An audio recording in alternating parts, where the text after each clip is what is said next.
And now, your host, Couch Tomato! Hey, I'm Couch Tomato and I'm joined by Hulk. Welcome to Stuff for Movie Buffs. And today we're talking The top 5 movies of 2017.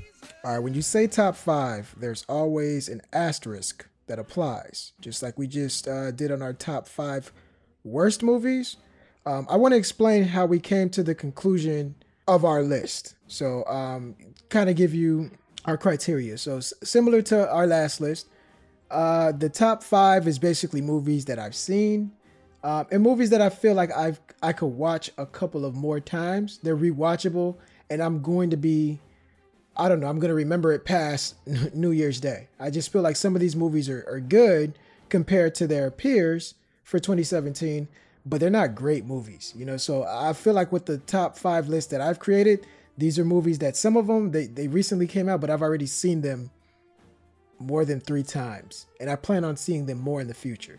So that kind of gives you a highlight on what to expect from my list. Hope, how did you give us your criteria on what led to your 1 through 5? Yeah, similar to yours. Like, these are just like my personal favorites, movies that, I really enjoyed because, given the time frame we're in, it's probably like there's a few movies I haven't seen yet, considering like it's Oscar season. So I'm sure there's like a couple of gems like that's out there that I haven't really got a chance to watch. So, but with this list, it's like these are the movies I definitely watched, I definitely love. So I definitely had to put them on my list. So. And to stay on that point, because let's talk about honorable mentions. Yeah. Not honorable mentions of movies that we saw that could easily end up on this list, but this time I want to take time to highlight movies that I haven't seen yet, but that could easily leapfrog some of the movies that I have on my list. Mainly because of the people starring, producing, or directing these films. It feels like a recipe of movies that I tend to love. So Girls Trip, I haven't seen it yet. It's on my bucket list. Only reason I feel like this movie could easily jump into my top 5 is because I enjoy watching interviews with Tiffany Haddish. I think she's like a upcoming star, a rising star. Yeah. And haven't seen Girls Trip yet, but it's on my bucket list. Logan Lucky, haven't seen it yet. I plan on watching it. A main reason I think I love this film is because I love heist movies, but I also love Ocean's 11. And the same people that bought you that franchise bought you Logan Lucky.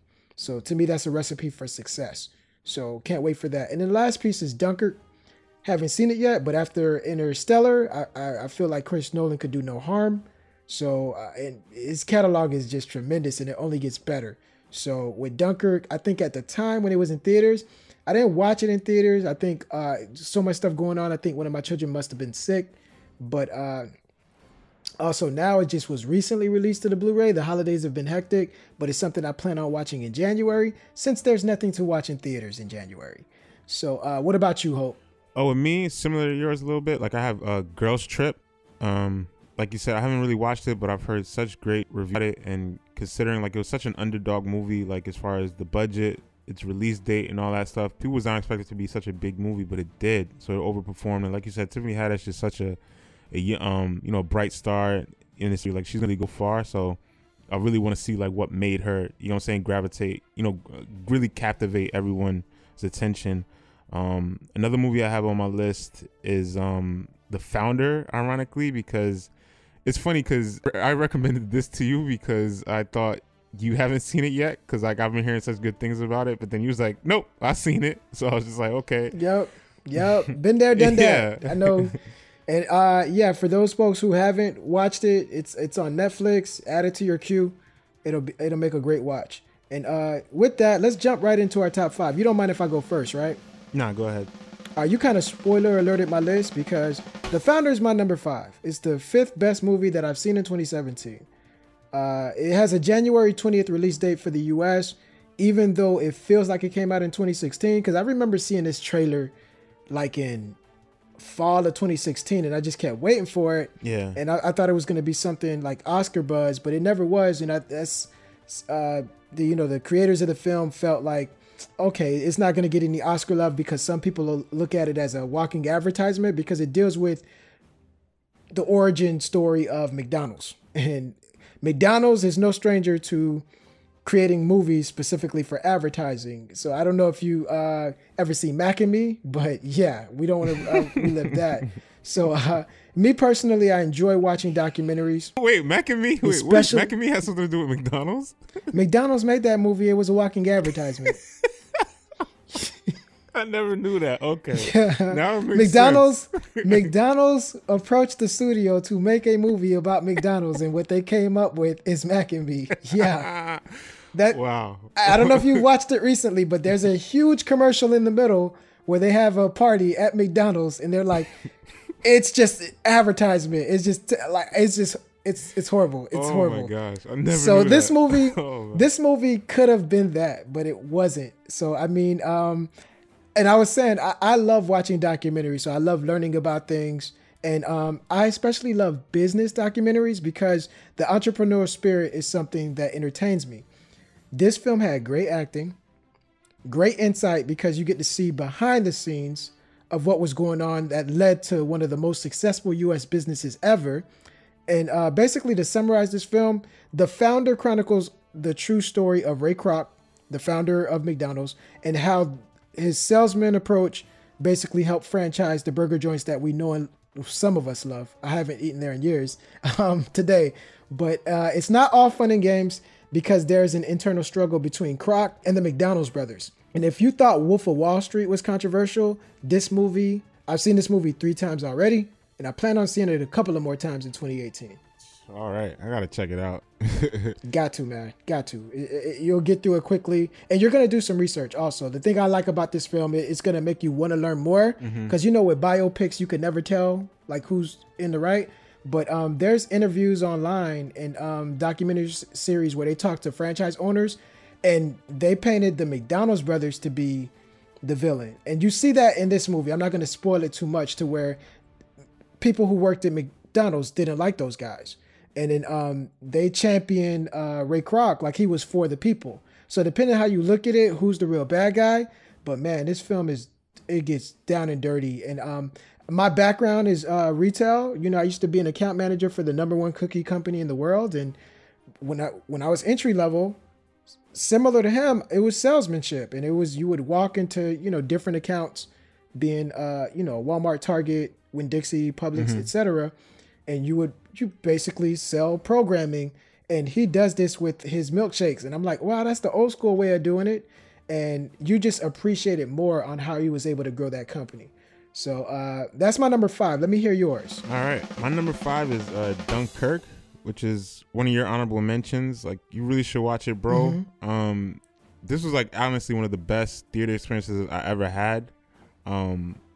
Like, just, it's one of those technical movies where it's like you're immersed with each aspect of the film. It's not necessarily just like you're watching just, you know, great action or great things like that. But what made this movie stand out to me was just like the sound quality was just so good. Like, you actually feel the gun going off. You actually hear like the bombs, you know, blowing up. Like, you feel each footstep, like, because it's almost like a silent film in the way he uses sound. So it's just like, with each time something goes off, it's just like it engages you even more. I'm actually looking forward to this film. I don't know if I should be now because I don't have surround sound. So is this something that I would have needed to see in theaters, or is it something I could enjoy in the privacy of my own home? You do lose that. You know what I'm saying? You lose that experience not seeing it in theaters. But at the same time, it's still a good enough film where you're going to enjoy it just because Nolan's still a great storyteller. He tells us a great story here. And I don't know. Like, I really hope it gets recognized for something for the Oscars. Like, probably not. Yeah, they don't like that guy. I don't know why. It's so weird. But yeah, like, it's definitely number 5 is definitely in my top 5. Like, I loved it. All right, so my number 4 is actually pretty surprising. I surprised myself when I'm reading it out loud, but my number 5 is It. My number 4 is It. Excuse me. Yeah, it is because I told you before, I don't like scary movies anymore. Nope. But when I was growing up, horror and comedy were my 2 favorite genres. And recently, the last 7 years, horror's been making a comeback. I'll admit that. And, you know, like when I was a kid, It was one of my favorite movies. I call it a movie, even though it was a miniseries, because the way it would show up on, you know, TV is the 2-part series would air as a movie. So I call it a movie. So a couple of things. I feel like this horror film is successful in actually exceeding expectations, obviously, because it made so much money opening week. But it also it's a superior film when you compare it to the original miniseries. Yeah, without question. Yeah, like I still like the miniseries more, and some of that is just nostalgia and the novelty around it. But I could even admit, like, nah, this is a superior film. I'm a grown man, and I was scared at times. So the new Pennywise, it makes sense why he's scary. This guy's not about jokes. He's about death. And just the kids, it just reminds me of that whole Goonies and that Stranger Things thing that's going around. You could have easily said this film copied off of Stranger Things. But now, if you watch the miniseries, they just recaptured the miniseries. So technically, Stranger Things copied off of them. They just placed it in the 80s. I think that that'll resonate more with the audience watching it, because I remember the 80s. I never really did remember the 60s, like the original one. So I wasn't around in the 60s, obviously. So this is my number 4. I'm looking forward to the sequel. I think this lends itself well to a sequel. I love the fact that they split it up to where, hey, part 2 will be grown and we'll come back to Gary. So I loved it. So what about you? My number 4 is Get Out. This movie had so much buzz around it, like where on a site should not be named, it set the record for that time. At the time, like it was just like the most perfect. Yeah, it was like the perfectly rated movie. And then throughout the whole week, I was just like, whoa, I wonder if it's gonna, like, if it's really that good, like, is it gonna live up to the hype? And then when I walked into the theater and I started watching it, like, it actually did. Like, from start to finish, like, I just loved this movie.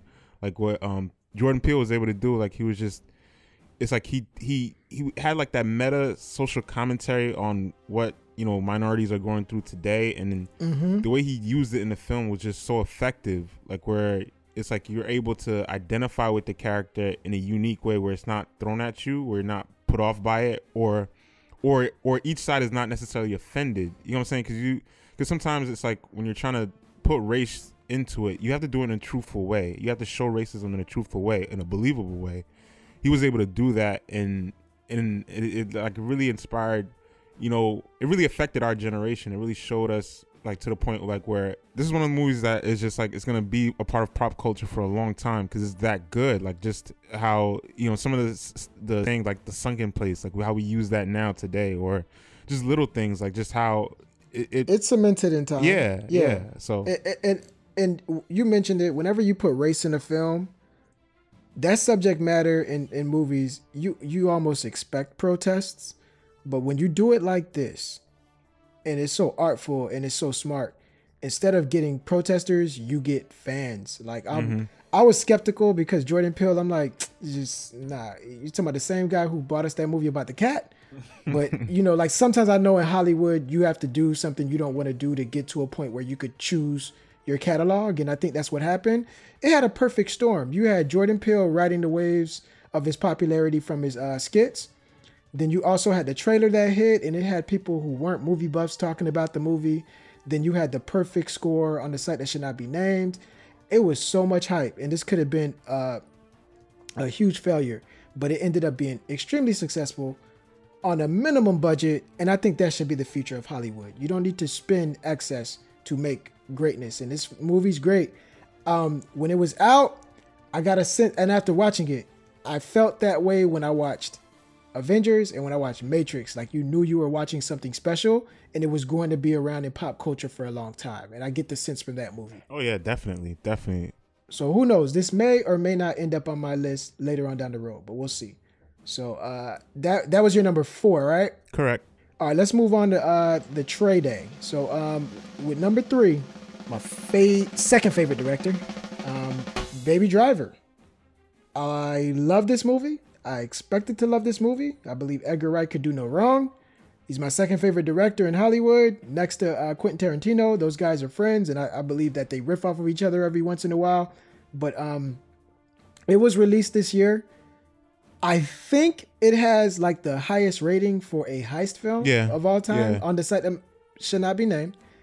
And personally, I put it in it's probably in my top 5 of heist movies already. And it just got released. and that's only because you got giants like Die Hard in there, Ocean's 11, and you got so much other films that Italian Job. I'm putting that over Italian Job. I like Italian Job, but this is, to me, this is a better film. And even to me, Die Hard 1 and 3 are like great heist movies. So it's hard to jump into anyone's top 5 when you think about all the other movies that's come out. Mission Impossible to me is a heist film. So yeah, so it's like very difficult to put this Same in here. that top 3, but it's in my, I believe it's in my top 5. I would have to like construct a list for that. So, and he also managed to make the weakest link when it came to the, to heist movies.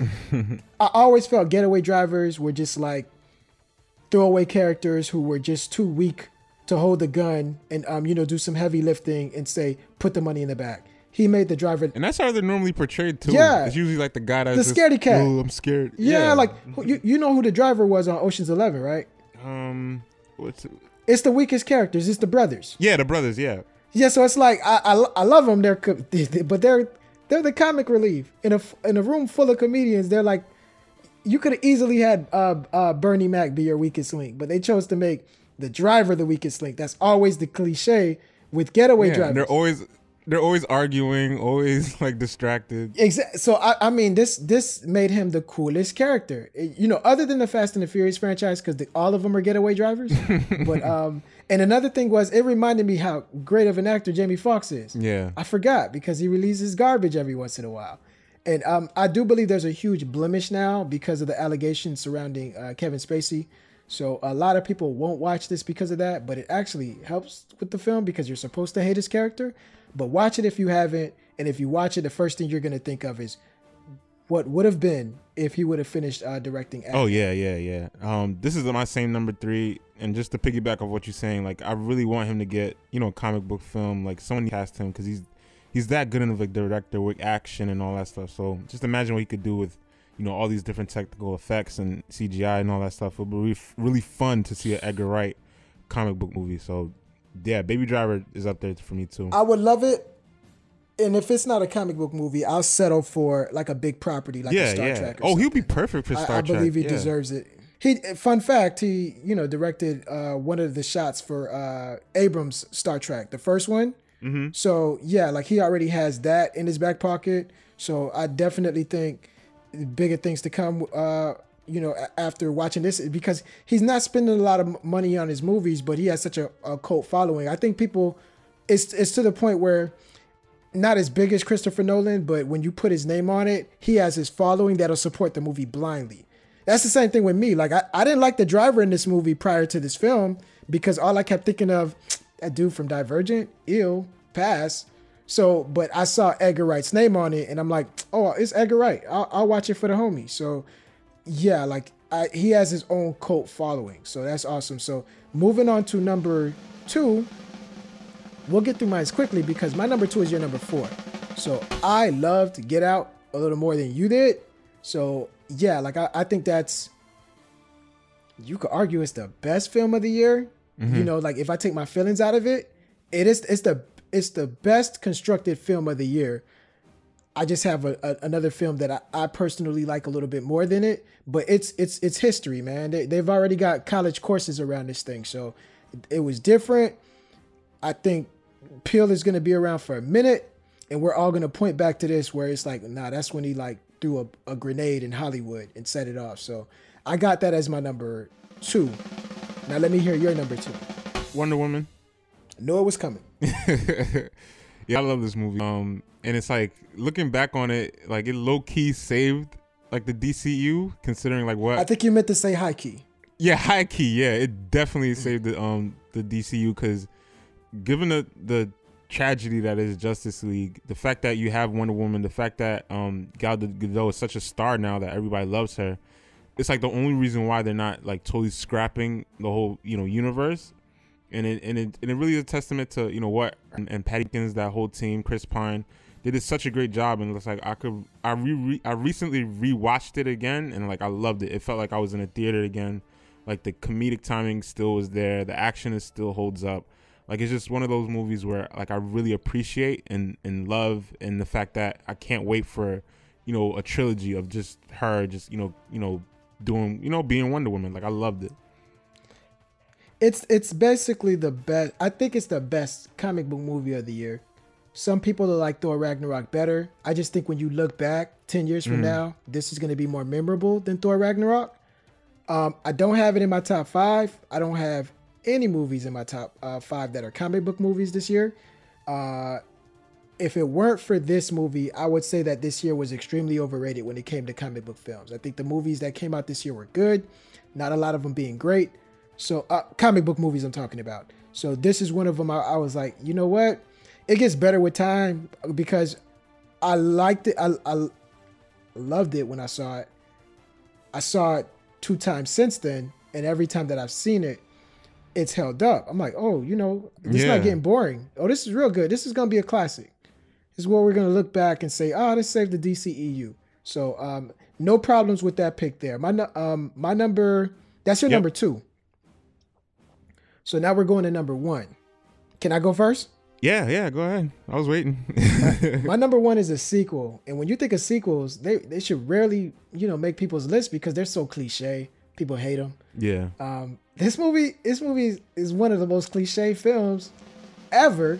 And it's they do it so smart though that it's an inside joke with the audience. I'm going with John Wick 2. It came out in February. I remember everything that happened in this film. I remember scenes. I remember quotes. I've seen it twice since then. Even if I haven't seen it twice, I would have still remembered everything. Because it's everything that happens in this film is extremely remarkable from a visual standpoint, even from a revolutionary standpoint on what it's doing for the culture. Because, like I said, it's like it's making fun of trilogies. Because how you use Taken, for example. Taken 1 was good. It's a guy who loses his daughter. He does everything in his power to get her back. Then the same thing happens in part 2. The same thing happens in part 3. That's the same problem that Age of Ultron and Avengers has. It's the same movie. So they could have easily done that with this trilogy, just kept giving them wives to lose to cancer. But it's like, no, they bought in that blood oath that was completely different. This movie could stand on its own. It almost didn't need part 1. It's a completely different movie. I think they're going to do that with part 3 too. It's going to be a completely different film. And meanwhile, they're picking at like cliches and stuff that happens throughout part 1 and 2 to where it's like an inside joke where I'm like, wow, this movie's so different, but it has so much tropes in it but it's so funny the way they do it to where it's not different at all. But it's like, wow, small budget, the best action I've seen all year. And it's like, it's screaming to Hollywood and major studios, hey, by the way, this is how you shoot action. And ever since I saw part 1 and part 2 as well, it's hard for me to watch action in other movies because you're just having to watch so much of the cuts to where it's not really allowing them to finish their combo sequence. And this film is going to ruin the way you watch other films. So I love it. Gun Fu is totally something that should stick around in Hollywood. I'm anxious to see what they do with the trilogy. I think after the trilogy, after the 3rd film, this is going to be probably, my top, I'll say top 10 because I would have to look, but top 10 trilogies of all time. Yeah, so some movies you count as trilogies that shouldn't because I'm like, hey, man, Toy Story has a Toy Story 4 coming out. That doesn't count anymore. People still count Indiana Jones, but I'm like, hey man, part 4 exists. Exactly. So it's like, part of it. Come on, you can't cheat. I don't even know if you could include Ocean's 11 in there anymore because spinoff, but I'm still including it. But still, with John Wick 2, best movie I've seen in 2017. Yeah, it's funny. Like I feel so bad, like not having this on my list because it's just like you should. Yeah, it's like it's probably low key. I keep saying low key, but it's like it's one of my favorite, if not one of my favorite action movies of all time. Like it's that good, and like you said, it surpasses the original, which is so hard to do with sequels because you could get to. I wouldn't say that. I'm a reserve. My judgment on that because they're so different that they're just great in different ways. But I'm still not sure this is better than the original. Okay. So I'm not, but it very may well be. I just don't know. Yeah. But and And yeah, like if you don't have this as your number one, though, I'm really anxious to hear what you got as your number one. So, without any further ado, I'm not sure how you'll feel about this one, but okay, this is like I recently, again, this is another movie that I recently rewatched, and it's just like it still hit me, and it hit me emotionally just like the first time it did. So just like I just had to put it number one. Without further ado, it's Logan. Like I love this movie. Like I thought I don't got problems with that. it's like okay, with you I know you wasn't too high on it. Don't say that because I think you got the wrong. I think you're judging me wrong on that one. I said Logan. To me, Logan is it's a better movie than Thor Ragnarok. I think I like Thor Ragnarok better. I like Wonder Woman better. So when I take my feelings out of it, I'm like, no, it's a better movie than that. However, there's a huge part, like when they go to the farm, the movie started off so strong, and like remember, I don't like long run times. Yeah. So it's like after the farm, the movie slowed down dramatically, and I'm like, there's a couple of scenes I could have did without, and it would have made it a shorter movie, and the pacing would have been better for me. But still, I think this is like the future of comic book movies. I think when we look back 10 years from now, we're going to say that was the movie that was the changing of the guard, because technically this isn't a comic book movie. Nah, and it not. works. It's It's and Marvel does this a lot where they do subgenres. It's like it's a Captain America movie, but it's a spy thriller. Hey, this is like Ant-Man is like it's a Marvel movie, but it's a comedy. It's a heist movie. You know, stuff like that. To where this doesn't feel like a comic book movie. I don't know what to call it, but whatever it is, I think that's the future of what you're going to do with comic book properties. And that's the reason why I think it'll stick around longer than it should, because in the 80s, horror movies ran like, you know, they rule the world. They rule the box office. And in the 90s, I think you could say that about action. In the 2000s, it was comic book movies. And I still think now it's comic book movies. Kind of like sci-fi and comic book movies in the early 2000s. And you could even say sci-fi and horror in the 80s. But typically, a genre has a run of like 15 years. And then it just falls off the face of the earth. So I think comic book movies is primed to do that. And I think we're going to see horror movies step up. A la It. That movie broke records to where the only thing that's reserving hope for me is like, nah, because they're not even doing comic book movies anymore. They're doing subgenres. So people will never get sick of that.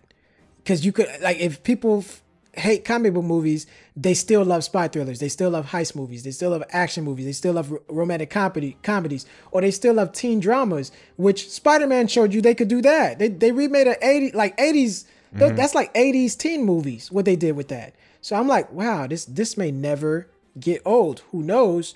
But Logan, I'm not surprised it's on your top, your favorite movie. I'm not surprised it's going to be on a lot of people's list. I don't have it in my top 5. It's probably in my top 10 because I've only seen like 10 movies in theaters this month. That's another reason this why year, I felt you might not have it so high, because you refused.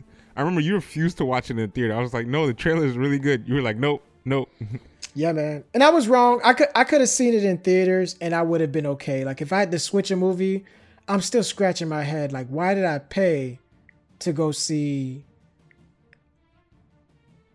what's that movie? I don't even remember the name. Scarlett Johansson's A Ghost in a Shell. Exactly. I don't even... It's a remake. I don't count it as a remake. Did we do an episode on that? Huh? Yeah, I saw it. I saw it in theaters. I saw it in theaters too. I think we did an episode. That had a reason. Why did I pay for that and I did not pay for Logan? I don't know. Like that, I'm sending the wrong signals to Hollywood. Like, make more of this and not more of that. And I'm hoping that's not, the conclusion that they arrived to. But I was wrong for that, and I apologize. But I think you think I hate this movie when I don't. Like, I'm just like, bro, no, this movie's solid. It's the best Logan movie. When you compare it to X-Men films, I'm proudly putting X2 ahead of it. I'm putting First Class ahead of it. I'm putting Days of Future Past ahead of it. Yeah, like I think 20 years from now, this movie will be better than what I think of X-Men 1 20 years from now. Because some people say that's the movie that set it off. But I'm like, yeah, but when you watch it now, it doesn't hold up. I think Logan is still gonna hold up, so I probably will put it over X-Men 1. Not sure, but it's one of the stronger X-Men movies. You got a whole lot of trash after that, you know. But yeah, no, I think it's a solid film. I just think certain people love it way more than I do, and I'm like, hey, I like Days of Future Past a little bit more than this, buddy. And some people say it's the best X-Men movie. That's why I disagree. You're not one of those people that overly obsess over it. So I'm not. No, I still think Days of Future Past is the best X-Men movie. I like that. Yeah, I love that movie. And I was gonna say, you put this as number 1 on your list. You put two comic book movies is number 1 and 2. So, but other than that, even with that, I don't have any problems with your list. It's just, if Bright would have ended up on this list, I think we would have had to end our friendship. And I would have probably had to do some editing and just like cut that part out of the show. But nah. You're firing me too? Be like, no more. Right, man. It might have to make you disappear or something. But hey, all in all, man, I'm anxious to hear what you guys think. Are there movies that you totally agree or disagree with what we put on our list? And also share your top 5. Share that in the comment section. Head over to Facebook and let us know. So, guys, it's about that time. I want to thank you guys for joining us today. Before you leave, if you like what you heard, share it with a friend on Apple Podcasts or wherever you go for your podcast.